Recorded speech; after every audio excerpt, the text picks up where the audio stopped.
This arc teaches Ramadou one very important thing. Listen. A lot of this stuff could have been solved if you had just listened for 2 seconds. But yeah, that's my thoughts on episode 11 of That Time I Got Reincarnated as a Slime, season 2, part 2. So let's jump into it. So yeah, we open this episode up. Basically, Veldora is there just to get the next volume of his manga. He's at a cliffhanger, and he needs to know what's happening next. With this in mind, he ends up having Veldora play with Milim, which we got a little insight into Milim with this particular situation because Veldora says, "My older brother's only child," which, yes, we already knew that she was technically the dragon princess, the child of a dragon itself. But I guess we never knew that that dragon was apparently Veldora's older brother. So that was an interesting little thing just kind of thrown out there in the middle of nowhere. But yeah, this is where we get another sense of, hey, something's going on there, Ramadou, and you don't want to listen. Because Ramadou goes, don't hurt her because she's being controlled. And Veldora's like, I don't think you... Oh, okay. Again, take 2 seconds to listen to what he has to say, and you could have found out this is all just kind of a ruse, but this is where we kind of have a series of Ramadou being overpowered. He goes over, we find out that the thumb of Clayman's hand was basically a demon that's being controlled, so Ramadou goes over and goes, boop, okay, control's over, cute new pet. Here, Ranga gets a little bit jealous. Here, Ranga, take care of this. Yeah, goes over to deal with Viola, and apparently Bretta's like, yeah, I'm done already. I was just putting everything together for you, and it kind of turned this whole goofy thing of like, are you taking a little bit too much from Ramadou from this whole situation? But yeah, it kind of turns this whole thing where she's really wanting Ramadou to accept Ramadus inside of Tempest because, again, similar to the conversation we had before with Guy, she was kind of pushing this idea that, yes, she kind of wants to, support both of them. Like if you make a place in Tempest for Ramadus, I can still be there to serve you if I need to, but I do want to serve Ramadus, which was kind of cute. Yeah, it's kind of funny. Right after this, we have this goofy little, like, Veldora has like so much embedded into him, just this otaku culture and video game apparently culture, that he's literally running around doing Hadoukens and Shoryukens and all this other crap. It was really weird. Like, so many Street Fighter references, it's not even funny. But yeah, that's where we have Shion's destroying Clayman. Eventually, Clayman, nearly dying, calls out to Milim, and that's, again, when we finally find out that, yeah, Milim kind of turns and says, nah, I don't want to help you. And he's like, wait, what? You're being controlled. And she's like, nah, I've never been controlled. I've always been faking it. This has all been a ploy by Frey and Milim to basically find out what Clayman's doing. Like, what is behind what Clayman is trying to devise. And I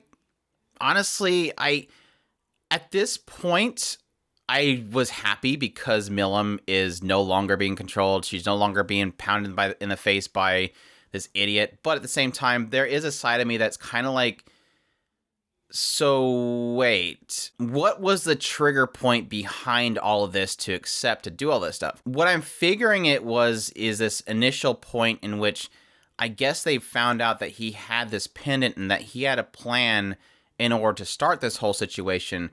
I guess probably through his conversation with Frey, and then Frey told Milim, and they all decided to basically work against him from the very beginning. But it is kind of weird that decision came up to from the very beginning. But, hey, maybe it's just Milim having fun. Milim looks like she likes to have a lot of fun with things like this.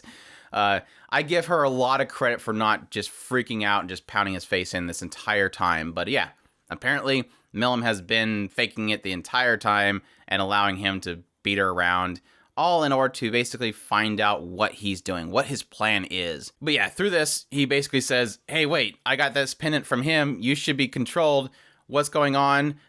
Even points out the fact that he had Carry-On killed, and so again, he's just revealing to everybody this big plot that he's been doing. So I like how Ramadou at some point just comes out and says, oh, he came out and said it. But yeah, apparently this questionable lion Valkyrie thing, bird thing in the background apparently is, yes, Carry-On. He was kind of keeping his power hidden away so that nobody knew he was there, but yes, he was there, he's fine. Clayman gets super upset, gets tentacle arms like crazy, and again, Shion just kind of wipes the floor with him. I'm really wondering what... I know that Clayman's supposed to be the weakest, so obviously he's probably not going to be that big of a threat compared to any of the other Demon Lords, But it does make you question, like, just how powerful Shion is. Like, I understand this concept that the moment that both when Rimuru gave them their names, they became more powerful. But not only that, yes, technically when he ascended to a demon lord, they all got more power.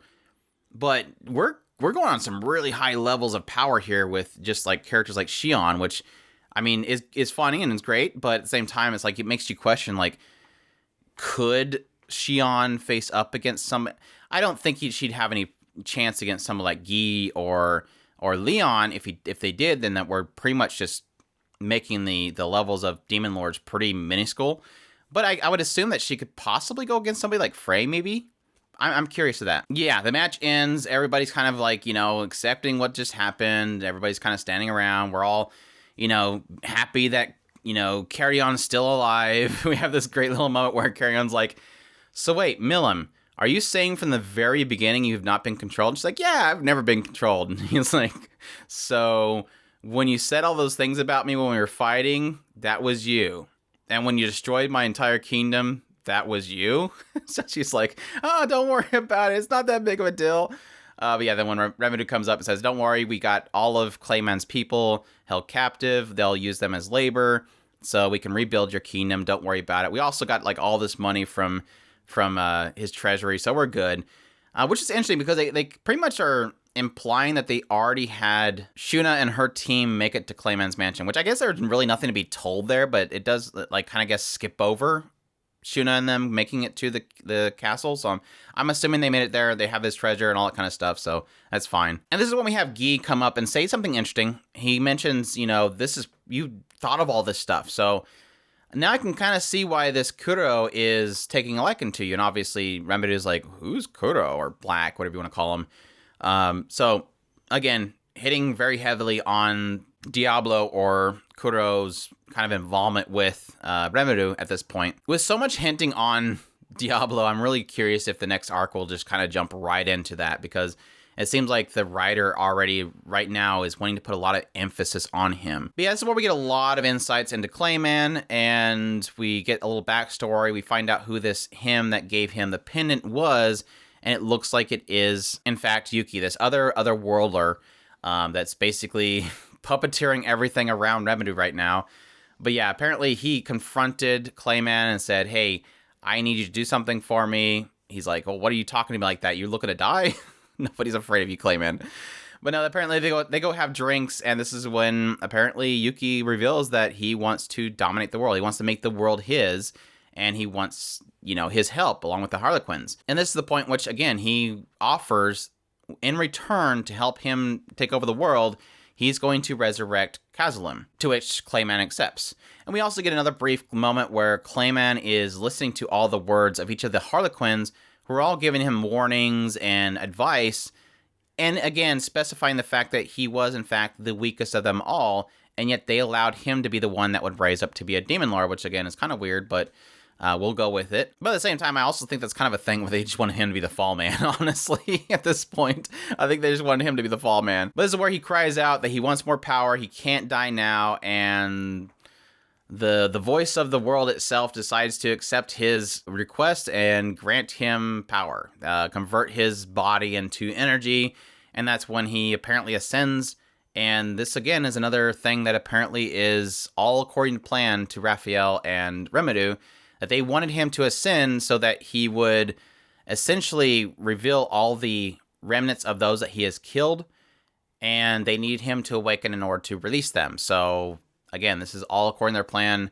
He's awakened, he's getting super powerful, and he tells Carrion, look, I'll handle this. I need to handle this myself, plus it'll help me kind of be acknowledged by the other demon lords.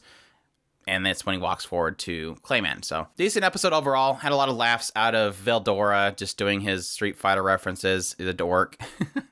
I think the thing this episode gave me the most is just finally having Milim be Milim. Like, she's finally normal again. Like, she's being like super goofy, and I'm like, wow, I'd totally forgotten like Milim and her nature. It's been so long since we've been able to have her be normal that I was kind of really happy to see her come back. A lot of the exchanges between Carrion and Milim were fantastic.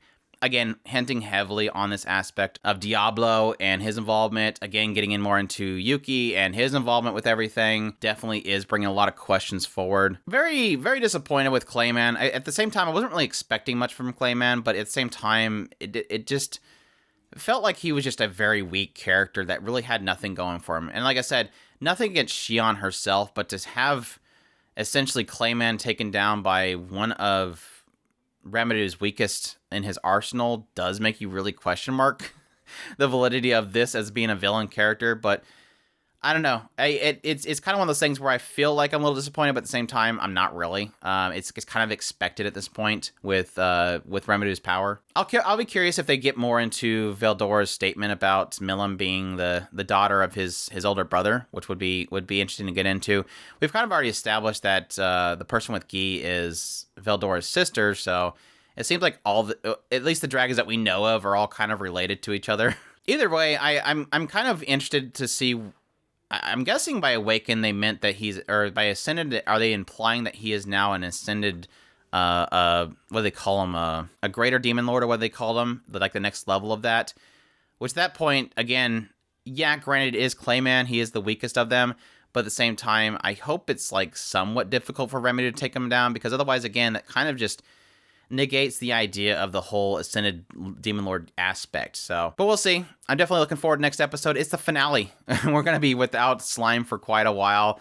After I finally just got it caught up, I get into this show again, and then it just leaves me, and we have to wait a long time for more. But yeah, definitely join me next week as we go over the finale of it. I'm definitely looking forward to it. I hope you guys are as well. Leave a comment down below. Let me know what you thought of the episode. Subscribe if you haven't already. Share this video if you can. Support us on Patreon if you can. We definitely appreciate everybody who supports us there. And y'all take care.